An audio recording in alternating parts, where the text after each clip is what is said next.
August with The Fire by Cooney, the last in the trilogy. And I'm really sad. I really like this trilogy. It's so good, and I think it really shows the strength of Cooney's writing. So good. I really enjoyed it. Hello everybody. Hello. Right, just see if Grady's here. Just add Grady in.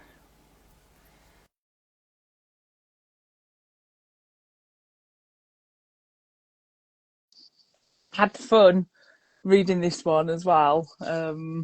Actually, yeah, can't wait to discuss it. Hi Grady. Hey, how's it going? Hello. I'm alright. I hope you've had your clam chowder today. Straight from the aisle. No, I haven't. I've got a ticket for the Chowder-thon later. Well, what can I say? So 20 varieties to pick from. So many. I mean, How that's a will you lot of ever choose? Well, each one's unique to the restaurant, you know? So I expect a lot of variety. I expect potatoes in some chowders and not in others. I think there may be some corn chowders. Some places may not be doing clam chowder. It may be a oyster chowder. Is that a thing? Yeah, or lobster or lobster anything. chowder. Yeah. What chowders are there? Yeah, what chowders are there? So many. I've got a feeling many years ago, when I used to work in a hotel, we used to do something like a mixed, like different fish type of chowder. A fish chowder. Yeah, just random fish, everything. Yeah. I think it has to be seafood though. Yeah. What's the town they live in, by the way, in this series? I can't remember the name of the town. There's Fire Island, right? Yeah, but what's the name of the town with the schooner in? Yeah, I can't remember either now. Yeah. We'll probably find out. It's probably somewhere in my notes. Somewhere. Well, I am very excited to drive a nail through the series and finish this off. I can't believe we've got to the end and we've got to the final book in the trilogy. I cannot believe it. I feel a little sad, little excited. Yeah, I felt like that when I was reading it. I was like, this is sad, but also like I'm really excited to see how it ends. Yeah. Well, I'm excited to see how it ends, and does it ever really end? I mean, there's something we have to get to when we talk about the end of this, because I think there's very true. a real loophole here. Oh, okay, we'll get to that then. So I'll just do a quick introduction for you, Grady, but I'm sure everybody knows who you are. I mean, we have talked about all of these books so far for Point High Book Club. We did the other Homecoming Queen, the Claw, which was the weird zoo one. Yeah, so strange. Yeah. But it's ingrained in my brain forever because of the cult aspect. Yeah. And then obviously the fog and the snow we've covered. But yeah, if you don't know Grady is the New York Times best-selling author of all of these books, and all of these books, I just can't pick them up all in one go because they're too heavy. It's too many books. It's really too many. Yeah, I think retroactively we should get rid of a couple of them. Like, too many. No, never. It should be. I think every author can only write a clump. And a clump is something that can be easily lifted. Yeah, like that. Just, could get some good muscles lifting those books. Yeah. Or if you torn a shoulder, like your rotator cuff lifting those, like I'd be liable. Definitely. Oh, and is there a new book coming next year? Is there? Yeah, next summer. We haven't done the title or cover reveal yet, but it's next summer. It's at Copy Edits, which means they're sending it back to me, where I'm supposed to just change some commas and things, but I've become deeply unhappy with the book in the time they've had it, I think I've done it poorly, so it'll be a more extensive rewrite than I think my editor's anticipating. Does that happen often when you're writing? All the time. All the time, and then it just completely changes? Yeah, it's just like, I want to make sure it's a good, and the more time you aren't there actively writing it, the more you're like, oh, what a lazy person that guy was. It's like festering. Festering away. And I've got it on my, I bought it and I can't find where I put it. But the Red Nexusist Oh, came yeah, yeah, out yeah. under your pen name. Yes, And and I would it's so encourage funny. anyone So looking good. to get that, hold off, because it looks like Blackwell's is going to be doing a special edition with some extra stuff. So it did really well for them. So they're excited to do it like amazing. special. I'll just thing. grab it because I can see it now. Just one sec. Yep. There we go. Here we are. Yeah. So actually, let me see. Hold on one second. So there's this amazing artist named Steven Andrade, who I got to do a special cover for it. Wow. And Blackwell's has been really excited about it. So they're doing one with a special cover, but this is a sneak peek at the... Wow. Yeah. That's so cool. So, yeah, Steven's amazing. He's on Instagram, Steven Andrade Art. But his stuff is incredible. And he does covers for a few small presses. So, artists are always poor and starving. So get them to draw stuff for you. They do it cheap. Oh, but that's amazing. It's such an amazing cover. Good. I can't wait. But yeah, do check it out. But hold off, like Grady said. And then you might get the extra special cover. But one, yeah. I'll be getting that as well anyway. At least this one's lighter. I can do... Yeah, exactly. Oh, yeah, look at that. Very easy. Or you got stronger since the last time you picked up books. It's all my muscles. So let's get into the fire then, because I'm dying to see what you thought. So the tagline to this one is "A Stairway to Death," which I thought was very dramatic. The tagline for the American edition from Scholastic says, it's pretty poor. They say Christina likes to play with fire. Fire is dangerous. That's the tagline.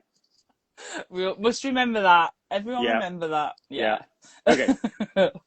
So the fire is obviously the third and final instalment in the Losing Christina trilogy, which also includes the fog and the snow, like we mentioned. So yeah, perfect. So Christina's trying to survive the final 18 days of the school semester. For months, she and her friends have been boarded at the Schooner Inn on the mainland under the care of the creepy and manipulative host, Mr. and Mrs. Shevvington. So Christina knows that the Shevvingtons are evil and have mentally broken other young girls in the past, but no one in authority believes her at all.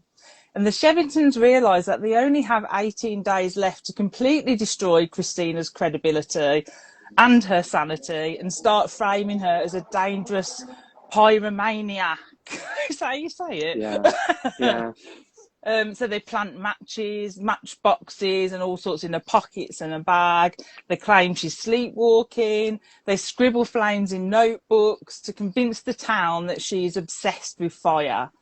And with summer vacation and the safety of her home on Burning Fog Isle just weeks away, Christina has to fight to save her life and prove the truth before the Shevvingtons push her over the edge and she's alone forever. Yes, very dramatic. So obviously there'll be spoilers ahead for this book and probably the first two books as well. So I thought we'd chat about Christina first. Yeah. So it's May now. We're in May. She's got 18 days till summer vacation. She's feeling a lot older now since September. Yeah, worn out. Yeah, and she's on the cusp of her 14th birthday. And I think she says perhaps fear was damaging her height because she's only a 7th grader and she hasn't got any taller since September. Poor Christina. Yeah. So do you feel like Christina's character has evolved in this book a little bit more than the other two? I found her quite stupid in this book. This was my least favorite Chrissy. I don't know. How did you feel? Did you like her in this one? Half, I would say. I find her a bit irritating to start with. Yeah. I feel like it's all caught up with her by this book.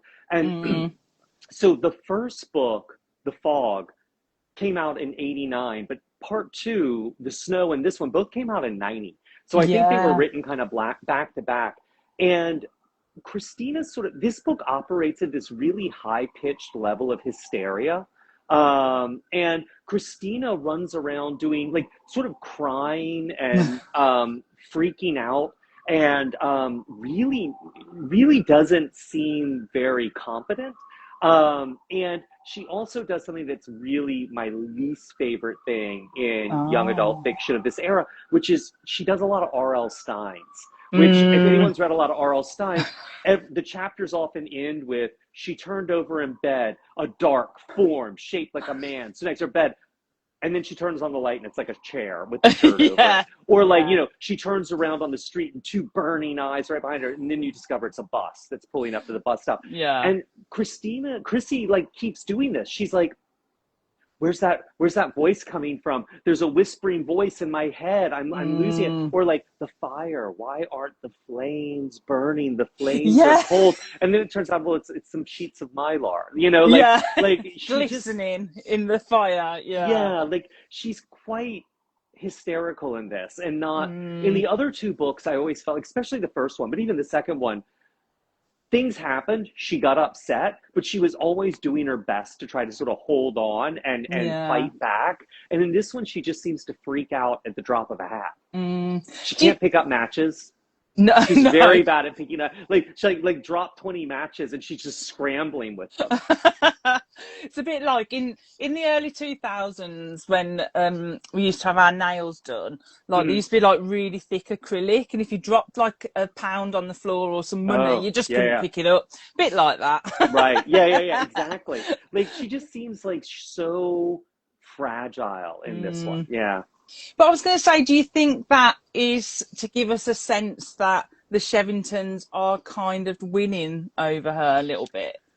You will. It's interesting, right? I mean, I feel like that, but the other books really balance that frustration with how much she gets gaslit and undermined by the Shevvingtons, where she would have wins. And in this one, she doesn't really get any wins. It's sort of all losses. Actually all the way through, pretty much. And we can't, it's a little early to talk about the end, but she kind of loses all the way through. But also I don't know, do you feel like these books really work as a series, or do they seem to start over every time to you?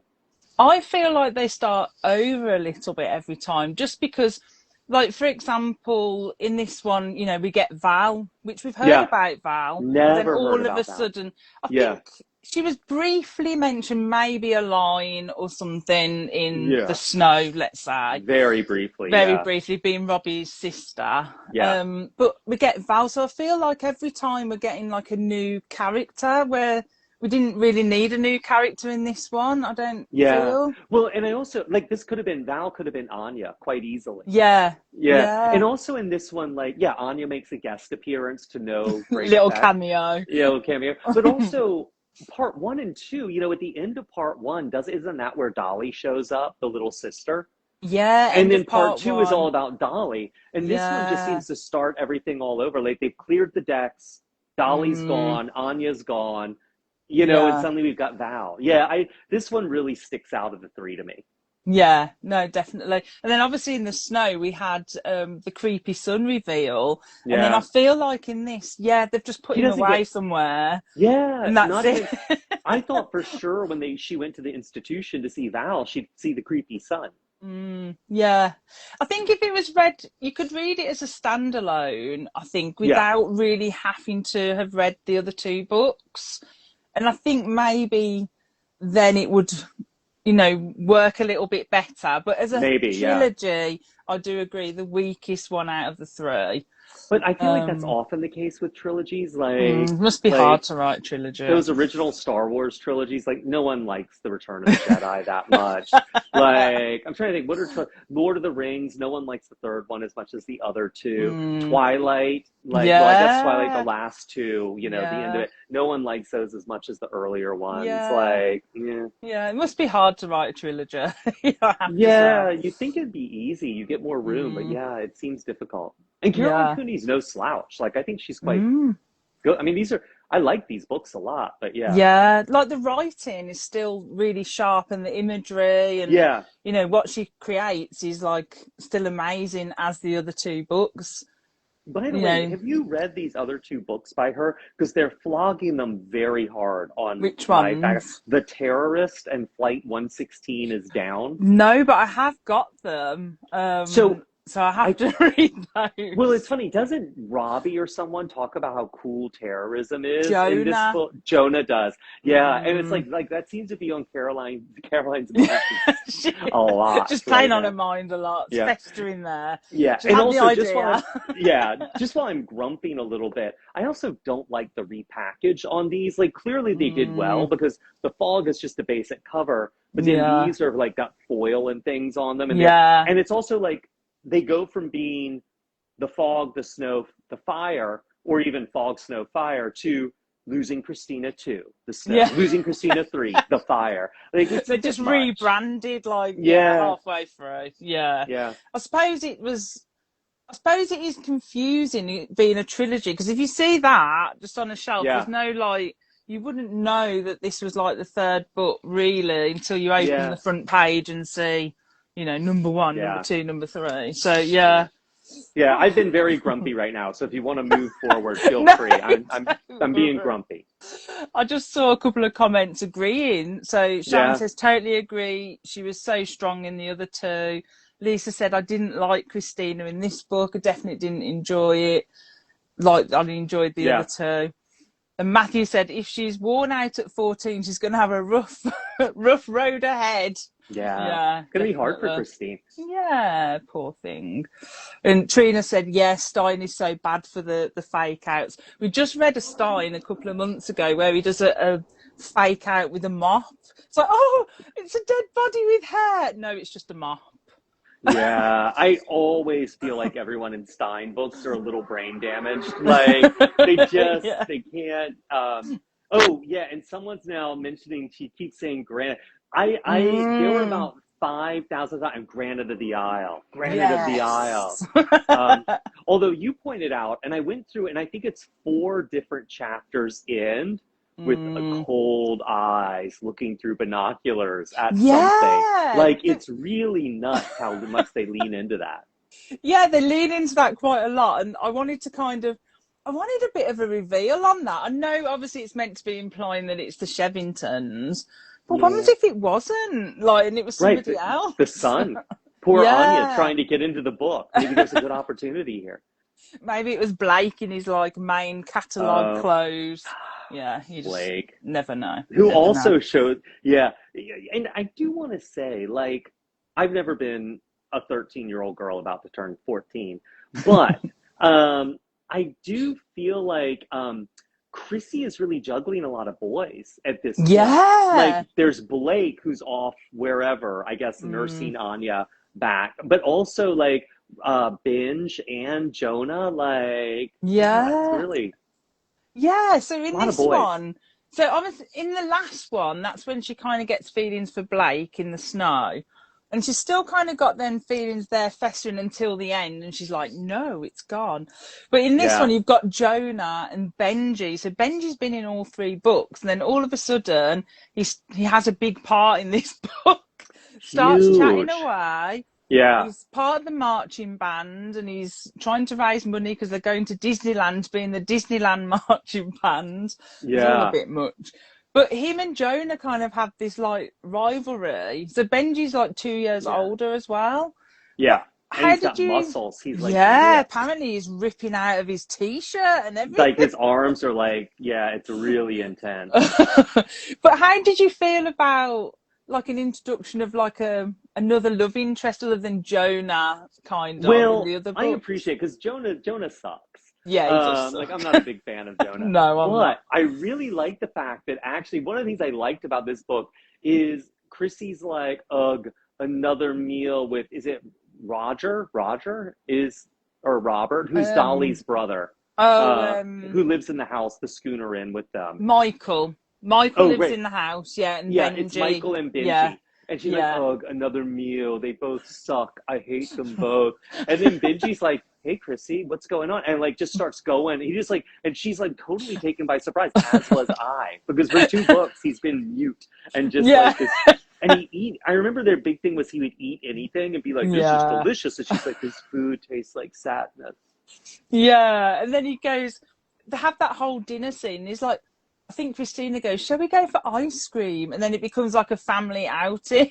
Yeah, I yeah. say family loosely, but with the Yeah, very loosely, Shevvingtons. yeah. Yeah. No, but like, yeah, so I really like Benji. I mean, he went from Mm, 0 to 1,000 at warp speed. yeah. And I did like the way that he then stuck up for Christina to a certain extent as Yeah. much as he could. Jonah didn't ever almost. No, Yeah. no, Jonah. Oh, Jonah. Yeah. You just. Also, they call him Binge a lot. They keep leaving off the I on his name. Yeah, I don't know whether I just keep calling him Benji. No, I looked through my notes and it's binge over and over Oh, again. Like, okay. yeah, which doesn't sound good. It sounds a little, binge. Oh dear. I Maybe it's just a silent J. Maybe it's Ben. Ben. Yeah, Yeah, Ben. maybe. Oh, I saw Trina said that she wanted to hit Christina with granite by the end. Yeah, I Yeah. don't blame her. No, definitely Um, not. and also, I just want to say to anyone who was here at the very beginning, what Shelly and I were talking about is the goal to get to Disneyland. You got to raise a lot of money, and Yeah. Ben is in charge of raising the money. And don't the Shevvingtons are like, you're too stupid to raise money. No one will ever put you in charge of anything. And then she comes in charge, and Christina has the amazing. I think it's Christina who has the amazing Mm, idea to do the Chowder-thon, where you yeah. buy a ticket. Tourists are going to love this, and I think they've got 20 different restaurants participating, and each different restaurant will put its own unique flavor of chowder in a bucket. They're serving them out of a bucket, and each bucket's going to be decorated like the restaurant. And you're just going to go through and eat all this chowder on a summer day on the deck. I mean, the pier. It And sounds then have food great. poisoning the next day, probably. Yeah. Yeah, but you've already given your money, and Ben Yeah, is that's already it. headed towards Disneyland. What instrument does he play? Is it like French Was horn or it? something? I think it was trumpet because Trumpet. Yeah. I think Mrs. Shevvington says you're only third trumpet or something like that Yeah, to him. yeah, yeah. But yeah, you're totally right. Christina does come up with that idea, and also she, by the end, we find out that she's organised all these shops to donate stuff for the party. She's been very busy in between all of this freaking out. Yeah. Very busy. I saw Billy said Benj got ripped and suddenly she's in love with him. How Yeah, it happens. that's what it is. It's a tough world. Becky said, yeah, suddenly Ben speaks. What a Yeah. dreamboat. Yeah, crazy. So the Shevvingtons kind of come up with this idea then to, as we know, gaslight Christina by trying to convince everyone she's obsessed with fire. So they plant these matchbooks in her bag and pockets and in the back of a car at one point as Yeah. well. But I want to know where they were getting them all from, to be honest. How did they Yeah. have so many? They've got a lot of yeah. I think Yeah, they just get so them at many. restaurants, you know? They've just collected them over the Yeah. time, yeah. And then they scribble like flames and stuff. So, what did you think of their plan? Like, was their plan Well, to do I think this good? okay, the Shevvingtons really leveled up in this book. Yeah. So in the first book, you don't realize they're juggling their giggling maniacal son in the basement because he's not mentioned, but he's there in the second book. Yeah. So retrospectively, they're dealing with that. But I feel like in this book, like, okay, they're selling the schooner in. They've gotten Mm. new jobs in Chicago that they're getting Yeah. ready to go to, like at the end of the year. They're gaslighting Chrissy. They're like, instead of just being like, let's leave her alone. They're like, because they got Anya already, Val's in the institution, but they're like, no, let's get this one too. Like, they are really, teamwork makes the dream work. I mean, there's two Yeah. of them, but they are crazy organized. Yeah. I want to see their day planner. Like, they must have everything scheduled out to the minute. Like, I'm hats off to the Shevvingtons in this one. Very, very busy. Like, Moves are very traumatic, yeah. especially with that whole institute scene where, Christina goes to see Val at the institute under a name, 𝐼𝐸𝐵𝐿, I think it is. 𝐼𝐸𝐵𝐿, yeah. And then the Shevvingtons turn up, but before they turn up, they've already had time to fill up the other car that she came in with matchbooks. Well, Wild. and then it turns out they find out the Shevvingtons visit Val like once a week. Yeah. Yeah, so every week they're going to visit the people they've driven crazy in the mental asylum. Yeah. Like, they're busy. Scary. It's actually quite scary. Um, and as always, they call Christina a little wharf rat who'll only end up down on the docks. Yeah, And as you what is it? say, They say a girl. What is a wharf rat? They say a girl who works in factories and has babies before she's 16. And the other thing, there's another one where they're like, "That's all the island girls can do. Work at the cannery, canning fish." Like it's really amazing. It's kind of like that when they get Vic and Gretch involved. Like, it's just Yeah. even doubly worse, isn't it? Well, I mean, that's my favorite line in this because they're having the big. Is it the back to school party? What's the party? It's the end of school party or something like that, like, isn't it? But like, and they need to come up with games, and so Gretch and Vicky are like, who is it? They're into badminton now, and I think Ginny has her croquet set, and it's like my favorite line in this. They're like, nobody wants to play croquet. It's slow and it's pointless. Don't bring your old croquet set. Like, so good. Well, it's, my mom lives in this assisted living place, like retirement community for old people, and everyone plays croquet, and it's vicious. So I was like, oh, yeah. Well, they're like, oh, you don't have your own mallet? Like, and they play at like the crack of dawn, and they have croquet outfits. It's really cool. Wow. But like, croquet brings out the worst in people. Yeah, I think so. There's a story in that somewhere, I'm sure. Yeah. So with the Shevvingtons as well, obviously they've passed a lot of the stuff off that's happened in the previous two books as, oh, that was to do with our son. He's been shipped off somewhere, never to be seen again. And then there's still these like pillars of the community. There's no one falters on even questioning whether they're suspicious or not. So do you think that's just like because they're just so clever, or I think that's because these books are insane. I mean, I just that's the reason. I mean, these books are not, I think, an accurate reflection of reality. That's why I like them. I mean, they're so super heated and over the top. So yeah, I mean, for it to go on for one book or two books, it makes sense. But like by the third book, it's like you realize we've lost grip with we've lost touch with reality here. Yeah. I think Christina says something about that or someone says, it must be Christina, that she always thought like they'd had supernatural powers, but she just realizes now that they're evil or something like that, she said. Yeah. Which I thought was clever because in the first book you're not sure whether they've got like, there is some like supernatural thing going on, or whether they are just these pure evil people. But by the second book, they're literally just pure evil, and this one confirms it as well. Totally. I feel, and I think that, well, we'll get to it when we get to the end, but I feel I feel conflicted about the Shevvingtons, but I do think this is the book where it's the most out of touch with reality. Yeah, because what did you think of all the rooms situation? So they've got the rooms that they never let out in this B&B, and the rooms are meant to be the shells of the people that they've destroyed, in the past. Really. And I was just a bit, it lost me a little bit there. Yeah. Well, and that's during the passage when she thinks the house is talking to her.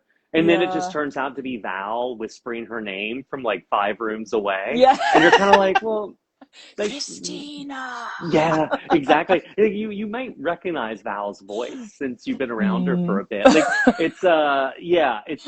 someone just said in the comments they thought Val was a figment of Christina's imagination. That would make sense, but she's not. But it would make way more sense. Yeah, definitely. Yeah. No, and then there's that whole moment where Chrissy comes home and like she's like, the fire was cold, and she hears the inn whispering, and then it's like, oh, it's just Val whispering from another room, and it's Mylar in the fireplace. I know we mentioned this before, but it was just like this whole like supercharged melodramatic scene, really over nothing, like it was bizarre. Yeah. So what did you think about the whole thing about Val breaking out of the institute? Because no one really makes an effort really to find her. Oh, no, I think they're looking for her once. And then Chrissy's really worried people are going to come looking for her. And she hides her in the most obvious place. But no one really shows. It's always a red herring when someone shows up to look for her. Yeah, yeah. I just thought, oh, you know, Val's meant to be a shell of her old self. And then she meets Christina in the Institute. All of a sudden, then she's breaking out because Christina's somehow magically got through to her and she's pulled her out of the alone, which is what she calls it. The alone. And, and she's just like fully functioning, kind of helping Christina, but then freaking out at the same time when Christina puts her in the cellar. She puts her in the cellar, she freaks out, and then she does that freak out at the end where she runs and confronts the Shevvingtons, and you're like, oh, Val, this isn't gonna work. No, like, come on. Exactly. Like, and because Val's already in the institution, you assume she tried these kind of shenanigans before and they didn't work. Like, do you want to go back to the institution? And I gotta say, getting her out of the institution was my favorite part of the book because Robbie sneaks Chrissy into the institution to visit Val. And then he's a really bad liar. And he's like, this is, what is her name? Iris Murch. She's like, this is my sister or something. Cousin. Yeah, Irish Murch.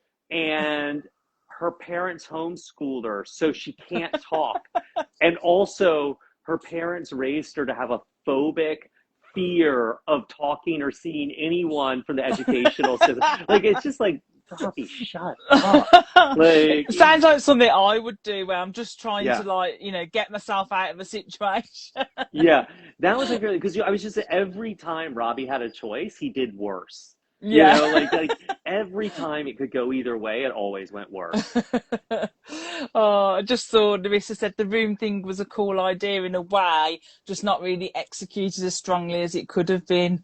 Because like Christina's lying there on the bed, she's like, the fire, and it's like, oh, okay. Well, and also they've done this so many times. Like in the first book, there was a whole thing with pictures of the sea, you know, and like after a while, someone's mentioned in the comments the tricolor hair, which really gets the working over in this one. It really does. All the separation and like a lot of I don't know if it's Benji or Jonah, like separating and playing with her hair quite a lot as well, which was a bit weird. And what colors are it again? It's like, is it like red, silver, gold? Silver, is it silver, gold, and what's and the brown?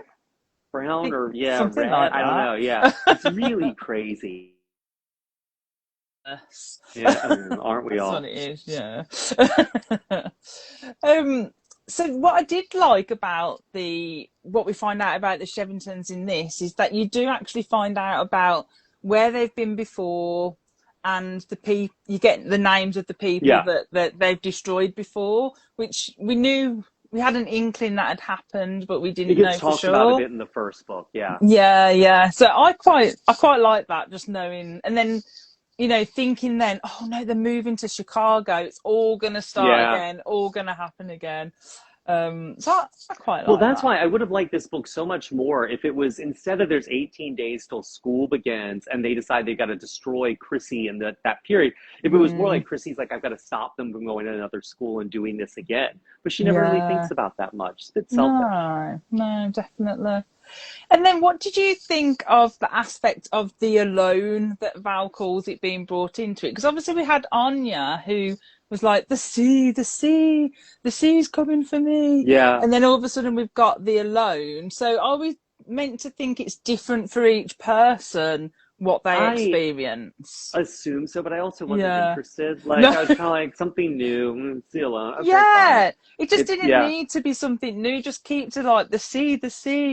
Like, it just felt like there was another new thing being introduced that had to be explained a little bit. No, I'm absolutely. with you on that. Definitely. Now, there's one scene I wanted to see what you thought about, because it absolutely broke my heart, this scene did. So the scene with Christina's mom, when they go to the mainland, I think, for ice cream, and they're looking for a dress for the prom or something like that. So obviously Christina's mother travels from Burning Fog Isle, meets with Christina, they go dress shopping, they go for this butter crunch with butterscotch ice cream, which sounded really nice. And Christina's mum says, we're so close, you and I. And then Christina tries to open up to her, and her mum is just like, no, they're staples of the community, the Shevvingtons. You shouldn't be saying this stuff. This is not happening. What did you think of that scene? Like, I thought it was quite clever. Yeah, I know you liked it a lot. So my thing was, it's the first time it's been one-on-one with her mom. But we've had scenes like this in every book where she talks to her parents and remember like why she like loves her parents so much, tries to open up to them, and they shut her down. And so I was kind of like, well, we're doing this again, except now it's just with her mom. So I mean, I liked that it was one-on-one with her mom, but I was like, we've done this like in every book. In every book, it didn't affect me quite as much as I know you really liked it. Yeah. But and it definitely was a mother-daughter thing going wrong. But I was kind of like, we've done this. Like, because I'm sure. Actually, now I think about it, in the snow, I'm sure there is a scene, or maybe I'm getting muddled up. I thought there was a scene with the mom and the dad in the snow. And it was very similar, or maybe it was on a phone call or something. Very similar. Well, in the first book, there's a phone call, and then she sees them at the end. Yeah. Yeah. No, I don't know. I think it just was like really. I was like, oh, finally, maybe Christina might get through to her mom, somehow. And her mom's just like, no. And I just thought, oh, it's so sad. And when her mum's finally leaving and taking the boat back as well, I love how 𝐂𝐚𝐫𝐶 kind of describes it as like a sepia photograph. And I was like, oh, like, I can just imagine how Christina felt then, like a little bit alone, like her mum's just going off in the distance. And it got to me, that did. No, I like that bit. I hear you. Peachy 𝐂𝐚𝐫𝐶 said, I thought it was a very parent of the time reaction. Yeah, it could have been. Not wrong. Yeah, definitely. And Becky said, Christina's mum felt so unrealistic, so unmum-like and really flat. Yeah. I don't know. I would go more with parent at the time. I think parents were a little more distant with their kids. Yeah, just as you say, this was 1990. Say 1989 when maybe she wrote it. Before it was published. It's also, it's funny. I was talking with my sister, one of my sisters, about this, because everyone does find my phone within their family. We do that. Yeah. And like, we both like feel visceral revulsion to this idea. But I know people quite like it, and they're like, oh, it's quite nice. We always know where everyone is. And I am so outraged by that. Like, it makes me feel physically ill. And so I think parenting is really different. I think parents and kids are a lot closer now. To me at the time, I was like, it's just a mom. Yeah. It's like, if you think about it, obviously, we didn't have anything like that, did we, when we was growing up? We just, we was out all day. In the middle of nowhere, I was in the middle of nowhere in some woods somewhere, climbing trees and stuff like that. I mean, I'm not saying it was like, oh, it was better and all that. I'm just saying like that closeness, like that closeness to me seems claustrophobic and weird. Whereas I think most people find it comforting and nice. Yeah. I wonder, I'll have to ask my son how he feels, because we've got that fine with him. So like, if he's on, like, he goes out with his mates and he's not back, I'm like, I'll just check. It's like 2 a.m. or right. Yeah, totally. Safety. I saw Sharon put, I think it was to do with their fears, as it said a few times. Christina's biggest fear was being friendless and alone. Yeah, she did say that quite a few times. Quite a few. Going to be friendless and alone. Narissa said, they were all about the twisted joy they got from scaring them. So the Shevvingtons, purely twisted. And Sharon said, that's how they work. They isolate and destroy. Still no idea why, though. Yeah, we don't get a resolution. I kind of like that we don't know. Yeah. I'm good with that. Someone says in the wrap, I'll be like, well, we never experienced sadists like this, but these are true sadists. I saw Sharon's just put, can we please talk about the oatmeal faces and the corn on the cob teeth, which that comes up a lot in these books. throughout the whole series. Yeah. And Which is gross. yeah, it is gross. And I think there's a scene in this one where Mrs. Shevvington comes really, really close to Christina, and the teeth are like really close, and Christina's like, "Oh, it stinks," or Yeah, something yeah. like that. Yeah, yeah. Nerissa said mouldy pie dough face. Yeah, Yeah. pie dough face, definitely. Um, Also in this one we get Christina kind of using by accident, I guess, kind of using her brain. So she stumbles into like the town hall, I don't know, Mhm. office or something. And then all of a sudden she realises she can pretend that they're having a party for the Shevvingtons and ask for these names and addresses of like the previous places they've worked, which I thought was Right. pretty genius. Good It idea. was, except the plan falls apart within Mm, pages yeah. because people ask some basic questions. Yeah. Like, I mean, it really does. Like,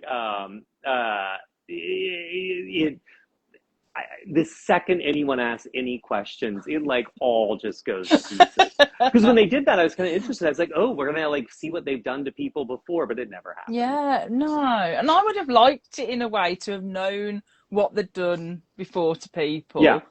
I mean, we've Um, always been left to imagine it, but it'd be nice to yeah. hear from some of those poor broken children. Oh, what a shame. And then we get a really weird scene as well where this Christina calls 911, and it's a person who knows the Shevvingtons, and it's Jim Gardner who Yeah. runs the 911, who happens to be the husband of this wife in this personnel Who's office. the school? Yeah, the school administrator. Yeah. Oh, Yeah. yeah. And but then we get this weird scene where he kind of chases Christina, and I was really confused Yeah, I for couldn't about a tell couple of if that was pages. her perceptions that she was being, Yeah, well, he she's is going a chasing bit. her. But yeah, it's like, but I would be chasing her too. I'm like, oh, maybe she's gonna jump off the Mm, cliff. yeah, maybe. Um, so let's jump to the end then, because we're Yeah, yeah, obviously yeah. we're dying to chat about the end. Yeah. So we kind of get this. Christina doesn't go to school because we're meant to believe she's just in bed lying, and Val comes and perks her up or whatnot. Jonah and Robbie kind of stand up for her, and they're willing to miss this picnic for Christina. So Christina kind of strolls in because Val's found these files in the basement of the other girls. And Mrs. Shevvington, then you get this kind of chase scene of Mrs. Shevvington kind of driving like Cruella de Vil throughout the town. Yeah. I could just imagine like a wild hare, like going wild. And then as the Shevvingtons are, crumpling up these files and burning them in an actual fire, the wind from the aisle comes and swoops the ashes and then sets basically the inn on fire. Yes. What are your thoughts? So a lot's going on here. Yes. So a couple things. One is, well, are we only talking about this moment, or are we talking about the end in general? You can talk about it. Yeah, let's go Yeah. for it. So I mean, the inn burns down, and like the fire department comes, and Christine is like up on the top, and she lets Val go down first, and the wind blows her tricolored hair, and like immediately everyone's like, that's going to be a great photo. Oh, that photo is so fantastic, Christina. Christina, oh, that's amazing.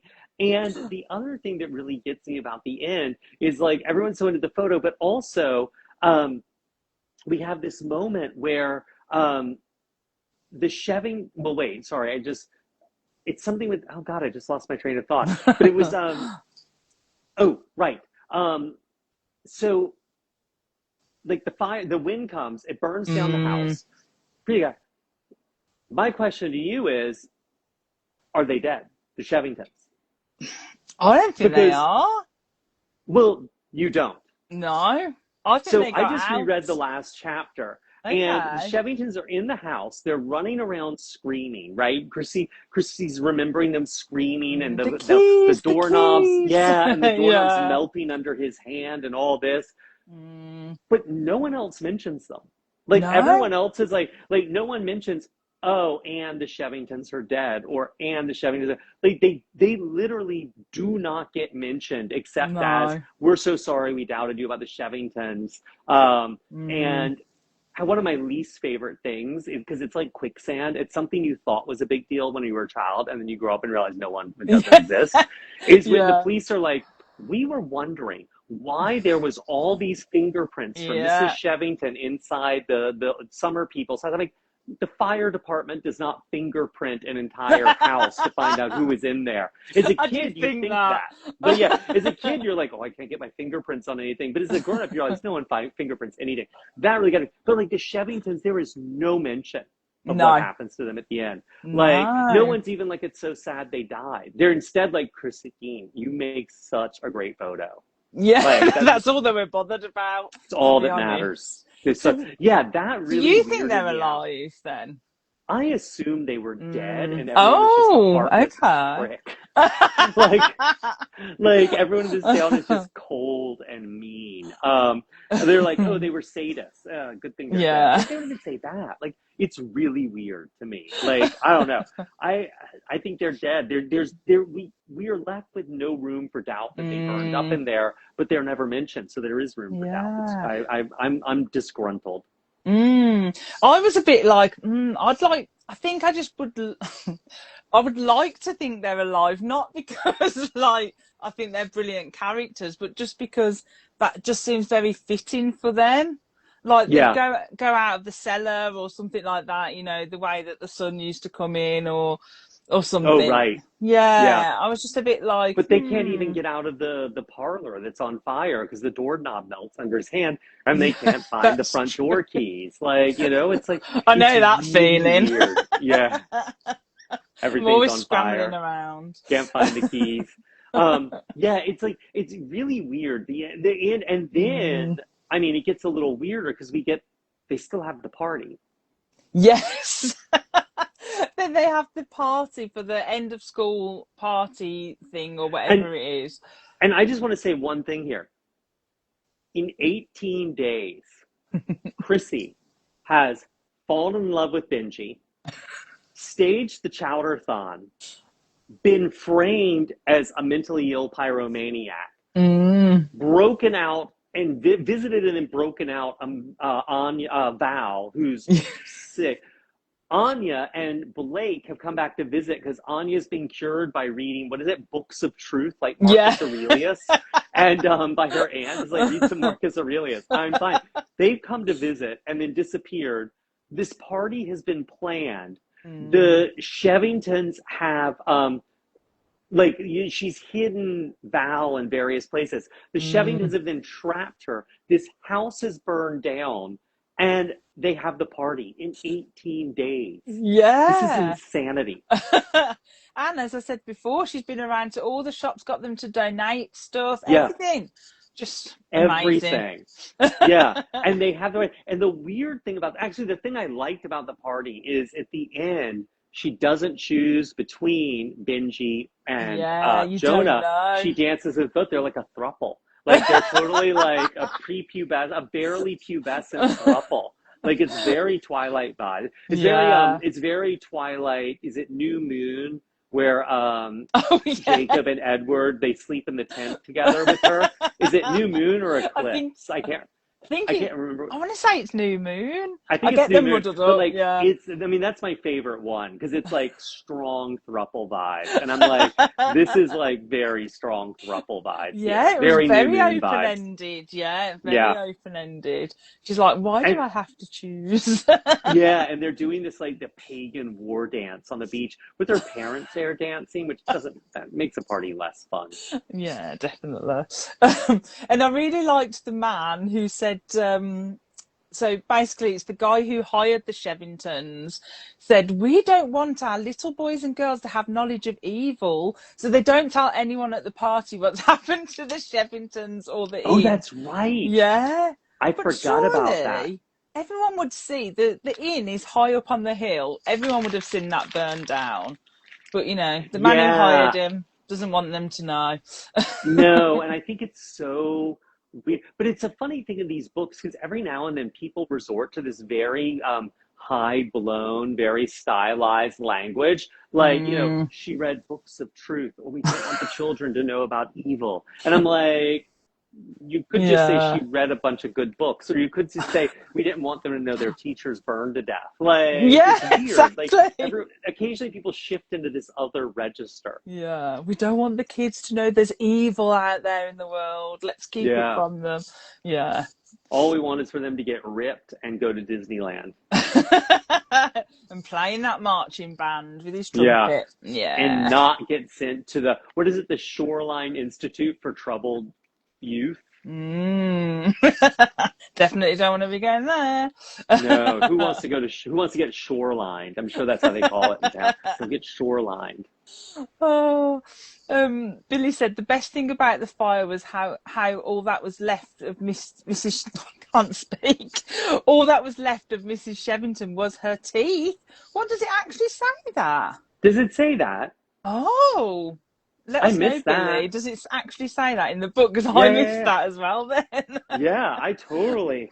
Hang on, I'm going to sit and read for a few minutes. I'll read a couple comments out while you have a look. Yeah. April said, I wish there was a bigger confrontation and that they went to jail instead of the fire. Felt less satisfying. Yeah. Yeah, that's true. So it'd be in chapter 23. Yeah. That's interesting if we missed that. Yeah. They began to hurt people. They chose the sweet ones because there wouldn't be any pleasure in hurting naughty, nasty kids. I wish it hadn't ended like that, sure. No sooner had Val and Christina been scooped off the cupola than flames shot for everything. We got a video, said another fireman. What a shot. You girls will want to see that. Pre-Instagram. Christina did not think so. She remembered the screams from beneath her feet when flames took the carpet under Mr. Shevvington's heels, when the woman ran from room to room screaming, where are my keys? When flames melted the doorknob under Mr. Shevvington's hand and he jerked back screaming, get the keys! The fireman said to Christina, you'll be fantastic in that footage. The way you stood on that ledge with your hair blowing in the wind, looking for all the world like the figurehead of some ancient sailing ship pointing toward justice and port. Go, Christina. Yeah, the school board said it would frighten the children to have to think about what Mr. and Mrs. Shevvington were really like. And it was better to have them think about three-legged races and watermelon seed spitting contests instead. We don't want them to have any knowledge of evil, said the man who had hired the Shevvingtons.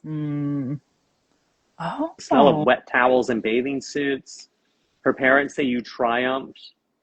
She says, what would it be like to know your child spent a year under lock and key and on tranquilizers because you would not believe her? Yes. Okay. Oh. Wow. Yes. Thank you. I missed this. You posted that the same moment I did. Yes. When Anya had been afraid, they brought, like Schooner in, they had brought forth what they said was Mr. and Mrs. Shevvington. It was teeth, actually, and belt buckles and bones. Oh. Yep. Oh, wow. How did we both miss that? I was just yeah, they're alive. Oh, yeah. And Christina, I mean, I love this. I was afraid, she thought, more afraid than Blake or Benj could ever know, and nobody believed me. But I was born in the arms of good, and I am made of granite. And if I had let them go, I would have been evil myself. They're evil in silence. Man. Oh, wow. And then the transition to the party is, but there is no silence at a 7th grade picnic. The tide slapped. Yep. Oh, dear. Oh, man. It gets, Benjamin and Jonah came towards her, one from sea, one from land. I mean, it's dramatic. So, yeah, I guess the Shevvingtons do die. Actually, I will point out, though, what they said was Mr. and Mrs. Shevvington. Teeth and belt buckles and bones. Yeah. So we don't know. We don't know. It's still a bit open-ended. Yeah. Oh, wow. Well done, Billy and Lisa. And was it really Billy and Lisa and Sharon? Yeah. I didn't realise that either. I must have glossed over that. I was too busy thinking about the party, clearly. Yeah. Oh, interesting. So out of the 3 books then, which was your favourite? The Fog. Yeah. Yeah. Oh. I hate to be that basic, but the first one's the best one. The snow is good. I enjoyed the snow. The sun in the basement, I was a little bit like, eh. The part 3, the fire, it just felt like padding. Yeah, I think I still it like this suffered. series a lot. Yeah, I Yeah. like this series a lot. I mean, Caroline Cooney is a really good writer. Like you said, there was Mm. still good writing in this, Oh yeah, the even this third volume. writing. But yeah, The Fog is still the best of the bunch. Yeah, so good. Yeah, Caroline B. Cooney, her writing I mean, she's always a bit out there, a bit, I Hmm. call her Yeah. Looney Cooney sometimes, Oh, but that's good. yeah. But her writing is just so good, and her books just stick in your mind, like you don't Yeah. forget, when you've read one. But I do have to agree with you. I think The Fog might be my favourite. Yeah. Just because It's it sets it up so well, and you could just read it as a standalone, Yeah. and I mean, and someone said in the comments that the atmosphere was strongest in that one. And I think a lot of that mm, has to do with the fact that I think she hits the right tone between hysteria and like this. The Fire goes way over the top with the Stein stuff, yeah, yeah, and the hysteria feels earned in The Fog. yeah. No, I agree with that, and I would love to know if like she just wrote The Fog just to be a standalone. And then Right. because it did well, because there's two different covers. There's the one you've got for The Fog, and then there was this one. Which is the American one. So it's almost like they rebranded at some point just to Yeah. go with the others. Well, and I'm So sure there's one with foil on it, like these two, where yeah, they've said they rechristened it "Losing Christina 1," The yeah, Fog. yeah, definitely. Oh, a lot of people, yeah, most people are saying The Fog, The Fog. the Yeah. atmosphere is strong. Yeah. Becky said, Yeah, need to I do mean, some forensics on those teeth and bones. 100%. Yeah. Those little corn cob teeth. But if I had Corn to kernel teeth. think, if I had to think of a favourite scene out of the books, the ski lift scene sticks in my mind out of the snow. Yeah. The ski lift is good in the snow.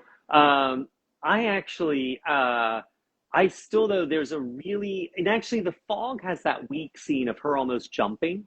Mm, Um, to me, the big scene in these three books is when she goes to Anya, and Anya's been broken, and she's working at the yeah. laundromat, and she's like, "I Oh just like to yeah. fold clothes. That's all I'm good at." Like that, Oh to me, the laundromat scene's the really great one. yeah, yeah. That was in the fog, wasn't it? Or The the Fog, snow? I'm Was pretty it? sure. Yeah, I Yeah. think it was in the fog. Yeah. Oh no, but it's been so great, like reading this trilogy, like Oh start to yeah. finish, and like chatting about them Oh with yeah. you. I'm so No, glad we listen, managed to do all three. I'm glad we managed to do all three. It took a while, but we did it. But also, I'm Yeah. really glad I read all three. Like, I do think, in Mm, terms of like YA fiction from the early '90s, this is really punching above its weight. yeah, definitely. Yeah. And I know I recommended to you, we'd read some, I think you pronounce it BB Fast Rice, I think her name is. Yeah, yeah. I I picked butchered some that. up actually. Yeah, and we read a I haven't couple read of them yet. those for the book club, and I know I mentioned to you, but wow, like they were, yeah. I hadn't read Yeah, I any of picked hers up before. the Dollhouse, uh, Oh, Class Trip, that's the one we read, Class and Trip. Love You to Death. Oh yes, the good hot tub scene in that Love You to Death. Yeah, I'm excited. I'm excited.